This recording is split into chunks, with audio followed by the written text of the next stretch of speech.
السلام علیکم ورحمۃ اللہ وبرکاتہ۔ الحمد للہ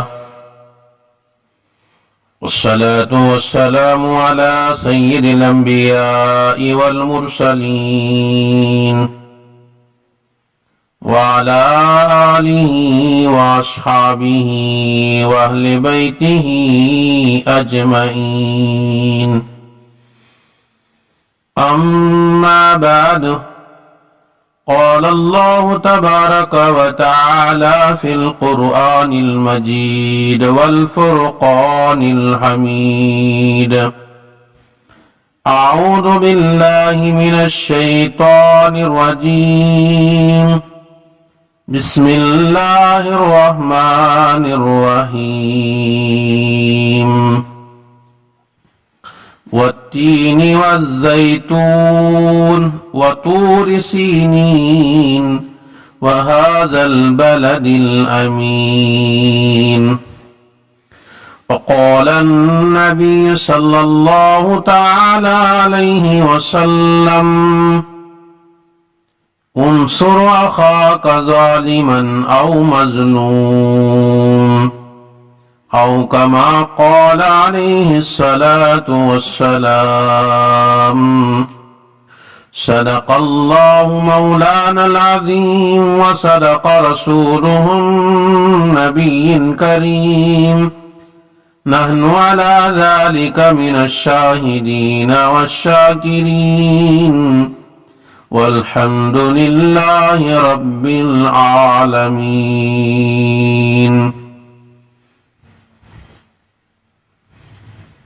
معزز و مکرم سامعین کرام،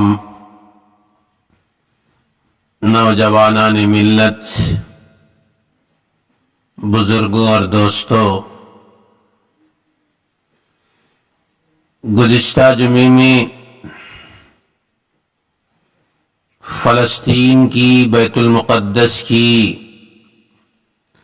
عظمت اور فضیلت پر قرآن و سنت کی روشنی میں چند گزارشات پیش کیا تھا۔ امید ہے کہ آپ حضرات کے ذہن میں وہ باتیں ہوں گی، اور وقت کی کمی کے بنا پر چند باتیں رہ گئی تھیں بیت المقدس کے سلسلے میں۔ آج کے جمعہ انہی باتوں کو پیش کرنے کی کوشش کرتا ہوں، غور سے سنیں اور اس کی فضیلت اور اہمیت اور اس کی تاریخ معلوم کریں۔ میرے دوستو، آج ساری دنیا میں سب سے زیادہ ظلم اگر ہو رہا ہے تو وہ مسلمانوں پر ہو رہا ہے۔ خاص کر تقریباً 1 مہینہ ہونے آ رہا ہے، فلسطین میں، غزہ میں مسلمانوں کی بربادی کے مناظر ہم آنکھوں سے دیکھ رہے ہیں، میڈیا کے ذریعے سے۔ بہت ظلم و ستم کے پہاڑ ٹوٹا جا رہا ہے مسلمانوں پر۔ بچے شہید ہو رہے ہیں، عورتیں شہید ہو رہے ہیں، بوڑھے شہید ہو رہے ہیں، اسکولوں میں بمباری کی جا رہی ہے، ہسپتالوں پر بمباری کی جا رہی ہے، اور وہاں کے لوگ کھانے کے، پینے کے محتاج بن چکے ہیں، یہاں تک کہ دوائیوں کے بھی محتاج بن چکے ہیں۔ میرے دوستو، بیت المقدس جس سرزمین پر ہے، اس سرزمین کو قرآن مجید نے ارض مقدسہ کہا۔ قرآن مجید کا 6واں پارہ سورہ مائدہ سورہ نمبر 5 آیت نمبر 21 میں اللہ تبارک و تعالی نے ایک جملہ کہا. وہ جملہ حضرت موسیٰ علیہ السلام نے اپنے قوم کو کہا تھا. یا قوم ادخلوا الارض المقدسۃ التی کتب اللہ. اے میری قوم، ایسے مقدس زمین کی طرف چلو جس میں جانے کے لیے اللہ نے تمہارے لیے ضروری قرار دیا ہے. مفسرین حضرات نے لکھا ہے حضرت موسیٰ علیہ السلام فرعون کے غرق ہونے کے بعد اپنے قوم کو لے کر ملک شام کی طرف روانہ ہوتے ہیں اور اپنے قوم کو کہتے ہیں ہم ارض مقدسہ میں داخل ہونا ہے. اب ارض مقدسہ کون سی؟ بعض علماء مفسرین کی رائے ہے ارض مقدسہ سے فلسطین مراد ہے، بیت المقدس مراد ہے. اور ایک روایت میں ہے ارض مقدسہ کی تفسیر کرتے ہوئے ایک حدیث بعض مفسرین نے لایا ہے. حضرت ابراہیم علیہ السلام جب لبنان پہنچے، لبنان کے پہاڑ پر کھڑے ہوئے تو اللہ نے کہا اے ابراہیم، اس پہاڑ پر کھڑے ہونے کے بعد جہاں تک تمہاری نگاہ جائے گی وہ ارض مقدسہ ہے. میرے دوستو یہ بات یاد رکھیں، نبی کے دور میں آج جہاں لبنان جسے ہم کہتے ہیں، اردن جسے کہتے ہیں، فلسطین جسے کہتے ہیں، شام جسے کہتے ہیں، چاروں کے مل کر ایک ملک تھا جس کا نام شام کہا جاتا تھا.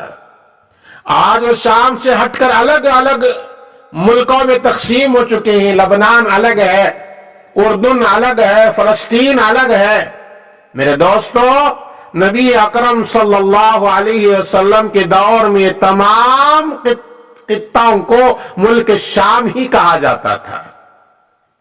ملک شام کے اندر جو سرزمین فلسطین ہے آج، اس کی بڑی عظمت ہے. قرآن مجید میں اللہ تبارک و تعالی نے مسجد اقصی کا ذکر کرتے ہوئے فرمایا الذی بارکنا حولا، ہم نے مسجد اقصی کے اطراف میں برکتیں رکھی ہیں. مفسرین کہتے ہیں دنیاوی برکتیں بھی ہیں اور روحانی برکتیں ہیں. روحانی برکتیں ہیں، کئی انبیاء کا وہاں جانا ہوا ہے، کئی انبیاء کی وہاں قبور موجود ہیں. سلیمان علیہ السلام کی مبارک قبر بھی وہاں ہے. حضرت ابراہیم علیہ السلام جب ہجرت کر کے پہنچے تو فلسطین کو پہنچے تھے. حضرت داؤد علیہ السلام اسی فلسطین میں رہتے تھے. حضرت عیسیٰ علیہ السلام کی پیدائش بھی ہوئی تو اسی فلسطین کے سرزمین میں ہوئی جس کا نام بیت اللحم ہے. فلسطین کے اندر ایک جگہ جس کا نام بیت اللحم ہے، وہاں حضرت عیسیٰ علیہ السلام کی پیدائش ہوئی. حضرت عیسیٰ علیہ السلام ایک ایسے نبی ہیں جن کو اللہ تبارک و تعالیٰ نے بغیر باپ کے پیدا فرمایا. قرآن مجید آپ اٹھائیے، قرآن مجید کا 16واں پارہ سورہ مریم رکوع نمبر 2 کے اندر یہ پورا واقعہ موجود ہے. حضرت مریم علیہ السلام، ان کے ابا کا نام عمران، ان کے امی کا نام حنا. قرآن مجید میں ہے عمران کا ذکر. مفسرین کہتے ہیں عمران نبی ہیں، بعض مفسرین کہتے ہیں نبی نہیں، نیک پرہیزگار برگزیدہ بندے تھے. عمران کے یہاں کوئی اولاد نہیں تو انہوں نے منت مانگی اے اللہ اگر میرے یہاں اولاد ہوئی تو میں میری اولاد کو بیت المقدس کے لیے خدمت کے لیے وقف کروں گا. انی نظرت لک ما فی بطنی محررا فتقبل منی. قرآن مجید میں ہے. یہ مریم علیہ السلام کے باپ نے منت مانگی اللہ میرے یہاں کوئی اولاد نہیں، اگر اولاد ہو گئی، اگر مجھے تو نے اولاد دے دیا تو وہ اولاد کو بیت المقدس کی خدمت کے لیے وقف کروں گا. کرنا یہ ہوا، اولاد تو ہوئی لیکن لڑکے کے بجائے لڑکی پیدا ہوئی، مریم پیدا ہوئی. اور جب مریم پیدا ہوئے انہوں نے منت مانگی تھی بیت المقدس کے لیے وقف کر دوں گا تو وقف کر دیے. اس وقت میں بیت المقدس کے امام یہاں کے ذمہ دار سرپرست جو ہے حضرت زکریا علیہ السلام تھے۔ زکریا علیہ السلام کی بیوی اور حضرت مریم کی ماں دونوں بہنیں تھیں، تو زکریا علیہ السلام نے اپنی سالی کی بیٹی ہونے کے بنا پر ان کی تربیت کے لیے انہوں نے قبول کر لیا اور ان کے رہنے کے لیے ایک محراب بنا کر رکھ دیا تھا۔ وہ محراب اسی بیت المقدس کے اندر بنایا تھا۔ تو مریم جیسے ایک نیک پادشاہ، اللہ سے ڈرنے والی عورت، برگزیدہ ولیہ، اسی بیت المقدس کے اندر پرورش پائی ہے۔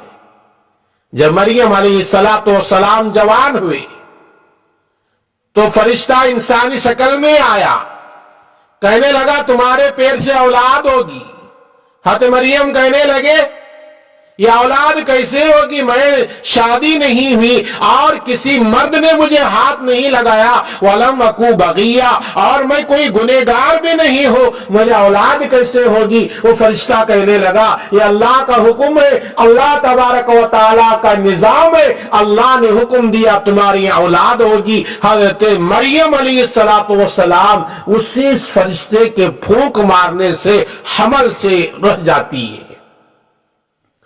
جب مریم علیہ السلام حمل سے ہے اور اسی بیت المقدس کے اندر ہے، جب بچے کے ولادت کا وقت قریب آیا، انہوں نے سوچا بیت المقدس میں لوگوں کا آنا جانا رہتا ہے، اگر میرے بچے کی ولادت یہاں ہو گئی، لوگ میرے لیے تانا دیں گے، میرے خاندان کے لیے تانا دیں گے، میں نبیوں کے خاندان والی ہوں، تو لوگوں کے تانے سے بچنے کے لیے حضرت عیسیٰ کو جنم دینے کے لیے حضرت مریم علیہ السلام نے ایک جگہ جا کر رکھے جس کا نام بیت اللحم ہے۔ وہ بیت المقدس سے صرف 8 میل کے فاصلے پر ہے۔ وہاں جا کر حضرت مریم رکتی ہیں اور وہاں حضرت عیسیٰ علیہ السلام کی ولادت ہوتی ہے۔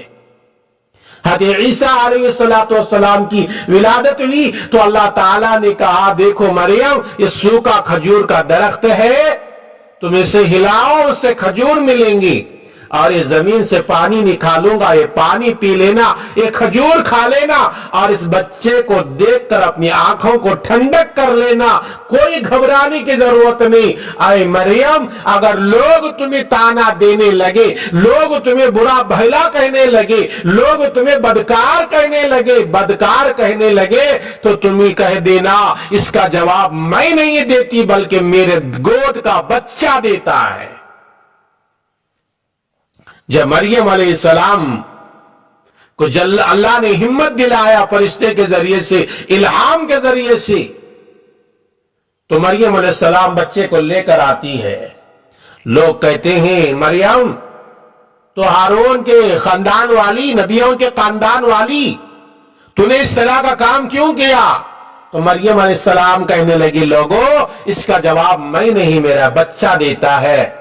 تو مریم علیہ السلام کی گود میں رہنے والا بچہ کہتا ہے لوگوں میری ماں کو داغدار نہ بنانا، میری ماں کو بدنام نہ کرنا، میری ماں گنہگار نہیں، میری ماں بدکار نہیں، بلکہ اللہ نے مجھے بغیر باپ کے پیدا کیا، میں اللہ کا نبی ہونے والا ہوں۔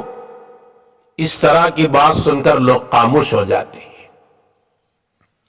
تو جس جگہ حضرت عیسیٰ کی پیدائش ہوئی وہ بھی بیت المقدس کے بالکل قریب ہے۔ اور بات سنی تاریخی بات، حضرت ابراہیم علیہ السلام کے 2 بیویاں، ایک کا نام سارہ اور ایک کا نام حاجرہ۔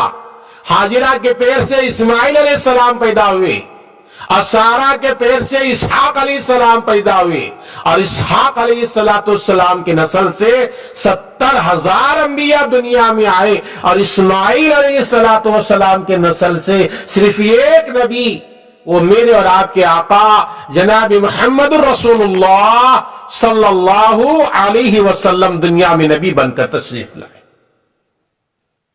یہ میرے نبی کی شان ہے، ابراہیم علیہ الصلوۃ والسلام کے خاندان سے، اسماعیل علیہ الصلوۃ والسلام کے خاندان سے میرے نبی ایک در یتیم پیدا ہوئے، لاڈلی نبی۔ میرے دوستو، بیت المقدس بڑی عظمت والی جگہ ہے۔ ایک حدیث میں نبی اکرم صلی اللہ علیہ وسلم نے اپنے غلام آزاد کردہ باندی حضرت میمونہ سے فرمایا، میمونہ کوشش کرو بیت المقدس میں نماز پڑھنے کی، اس لیے کہ بیت المقدس میں ایک نماز پڑھنا 1000 نمازوں کے برابر ثواب ہے۔ ایک دوسری روایت میں میرے نبی نے فرمایا بیت المقدس میں ایک نماز پڑھنا 25,000 نمازیں پڑھنے کے برابر ثواب ہے۔ حضرت میمونہ رضی اللہ تعالی عنہا سے میرے نبی صلی اللہ علیہ وسلم نے فرمایا، میمونہ اگر بیت المقدس میں نماز پڑھنا نہ ہوا تو بیت المقدس کے قندیل روشن کرنے کے لیے، چراغ روشن کرنے کے لیے مدینہ طیبہ سے تیل روانہ کر دینا۔ تو یہ حدیث بیت المقدس کی عظمت کو ظاہر کر رہی ہے۔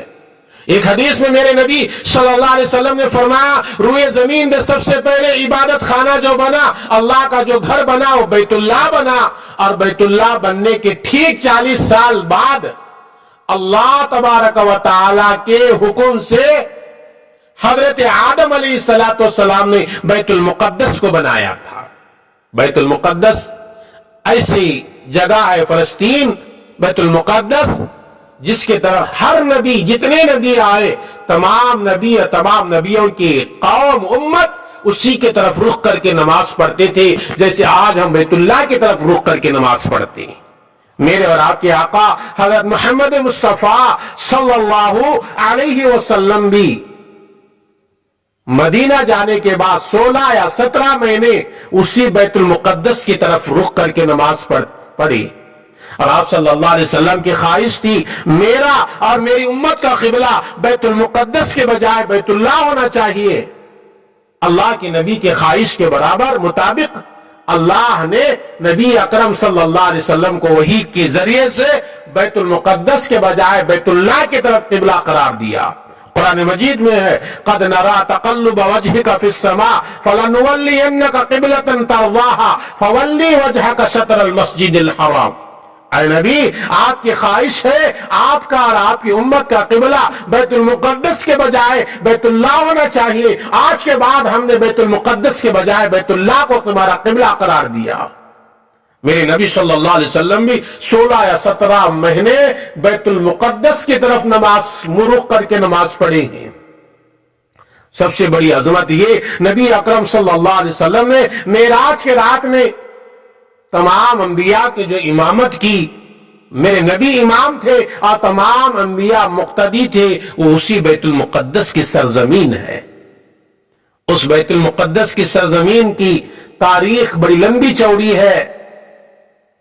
حضرت عمر فاروق رضی اللہ تعالی عنہ کے دور میں، عمر فاروق رضی اللہ تعالی عنہ امیر المومنین ہیں، حضرت ابو عبیدہ بن جراح رضی اللہ تعالی عنہ کو عمر فاروق رضی اللہ تعالی عنہ بیت المقدس کو فتح کرنے کے لیے بھیجتے ہیں۔ وہ صحابہ ابو عبیدہ بن جراح رضی اللہ تعالی عنہ کی قیادت میں اور ان کے امارت میں بیت المقدس کو فتح کرنے کے لیے جاتے ہیں۔ 1 مہینہ گزر گیا، 2 مہینے گزر گئے، 4 مہینے گزر جاتے ہیں، فتح نہیں ہوتی۔ اس بیت المقدس کے دیوار پر کھڑے ہو کر وہاں کا پادری کہتا ہے، لوگوں ہمارے آسمانی کتابوں میں لکھا ہوا ہے یہ بیت المقدس تم لوگوں کے ہاتھ سے فتح نہیں ہوگا، ایک آدمی کے ہاتھ سے فتح ہوگا جس کا نام عمر ہے، اس کے ابا کا نام خطاب ہے، اس کا چہرہ ایسا ہے، اس کا لباس ایسا ہے، اس کی سواری ایسی ہوگی، اس کا خادم نوکر ایسا رہے گا، اس کا غلام ایسا رہے گا، اگر وہ آئے تو یہ بیت المقدس فتح ہوتا ہے، ورنہ تمہارے ہاتھ سے فتح نہیں ہوتا۔ یہ سن کر ابو عبیدہ بن جراح رضی اللہ تعالیٰ عنہ نے کہا، یہ تو ہمارے امیر المومنین کے صفات اور نام تم ذکر کر رہے ہو، ابھی ہمارے امیر المومنین کو ہم خط لکھتے ہیں۔ ابو عبیدہ بن جراح رضی اللہ تعالیٰ عنہ نے بیت المقدس کے قریب بیٹھ کر خط لکھتے ہیں عمر فاروق رضی اللہ تعالیٰ عنہ کو. بیت المقدس فتح نہیں ہو رہا ہے. وہاں کے لوگ کہتے ہیں آسمانی کتابوں میں تمہارا نام ہے, تمہارے ابا کا نام ہے, اور تمہارے حلیہ کا نام ہے, تمہارے چہرے کا پورا نقشہ کھینچا ہوا ہے. اگر تم آتے ہو تو بیت المقدس فتح ہوتا ہے, آ جاؤ. حضرت عمر فاروق رضی اللہ تعالیٰ عنہ کو مدینے کو خط پہنچتا ہے. حضرت عمر فاروق رضی اللہ تعالیٰ عنہ ایک لاغر سی اونٹنی تھی, ان کے سواری کے لیے رکھے تھے. وہ سواری پر سوار ہوتے ہیں اور اپنے ایک غلام جس کا ایک روایت میں نام اسلم ہے اور ایک روایت میں میسرہ ہے, اس کو لیتے ہیں اور سفر شروع کرتے ہیں اور ادھر اطلاع دے دیتے ہیں. عمر فاروق مدینے سے ملک شام کے لیے روانہ ہوئے ہیں, بیت المقدس کو فتح کرنے کے لیے روانہ ہوئے ہیں. حضرت عمر فاروق رضی اللہ تعالیٰ عنہ کا عدل دیکھو, انصاف دیکھو. اپنے نوکر اپنے غلام سے کہتے ہیں اے میرے غلام, میرے خدمت کرنے والے, اونٹنی تو ایک ہے, 2 آدمی سوار نہیں ہو سکتے, اس لیے کہ کمزور ہے. 10 میل تک میں سوار رہوں گا, تم نکیل پکڑ کر جانا, اور 10 میل کے بعد تم سوار ہونا, میں نکیل پکڑ کر جاؤں گا. وہ زمانے کے بادشاہ, وہ زمانے کے حکومت کرنے والے اپنے خادموں کا اتنا اکرام کرتے تھے. آج لوگ ان کے ماتحت رہنے والے خادموں کا اکرام نہیں کرتے, ان کو گھٹی نگاہ سے دیکھتے ہیں, ان کو گالی گلوچ کرتے ہیں, ان کے ساتھ انصاف کا معاملہ نہیں کرتے. ایسے مالداروں کے لیے, ایسے مسجد کے ذمہ داروں کے لیے, ایسے مدارس کے ذمہ داروں کے لیے, ایسے کالجز کے ذمہ داروں کے لیے, ایسے اسکول کے ذمہ داروں کے لیے میری بات کا یہ چیلنج سنو.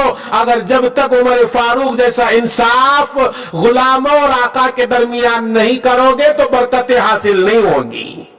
عمر فاروق رضی اللہ تعالی عنہ اپنے غلام کو لے کر نکلتے ہیں ملک شام کی طرف بیت المقدس کو فتح کرنے کے لیے. جیسے بیت المقدس بالکل قریب آتی ہے, وہاں باری آتی ہے غلام کے سوار ہونے کی اور عمر فاروق کے نکیل پکڑ کر جانے کی. عمر فاروق رضی اللہ تعالی عنہ سے وہ غلام کہتے ہیں بادشاہ سلامت, میں اپنی باری تم کو ہباتن دے دیتا ہوں, تم سوار ہو جاؤ, ورنہ لوگ آپ کا مذاق اڑائیں گے. ایک ایسا بادشاہ ہے غلام کو سواری پر سوار کر کے یہ نکیل پکڑ کر آ رہا ہے. عمر فاروق نے کہا میرے دوست, میرے خدمت کرنے والے, یہ نہیں ہو سکتا, بات تو پکی ہے, تو ہی سوار ہوگا, میں لے کر چلوں گا. جب عمر فاروق رضی اللہ تعالی عنہ اپنے غلام کو سواری پر سوار کر کے نکیل پکڑ کر جاتے ہیں, بیت المقدس میں یہودیوں کا ہجوم, عیسائیوں کا ہجوم اور مدینے سے جانے والے مسلمانوں کا ہجوم جمع ہوا تھا. انتظار کر رہے تھے عمر فاروق آنے والے ہیں. تو یہودیوں نے عمر فاروق کو دیکھتے ہیں, اپنے آسمانی کتابوں کو دیکھتے ہیں, اہل کتاب, اور کہتے ہیں ہاں اسی کا تذکرہ ہمارے آسمانی کتابوں میں موجود ہے, یہ آیا تو بیت المقدس فتح ہوگا, ورنہ نہیں. اب یہ آ گئے ہیں, ہم بیت المقدس کی چابیاں عمر فاروق کے حوالے کر دیتی ہیں.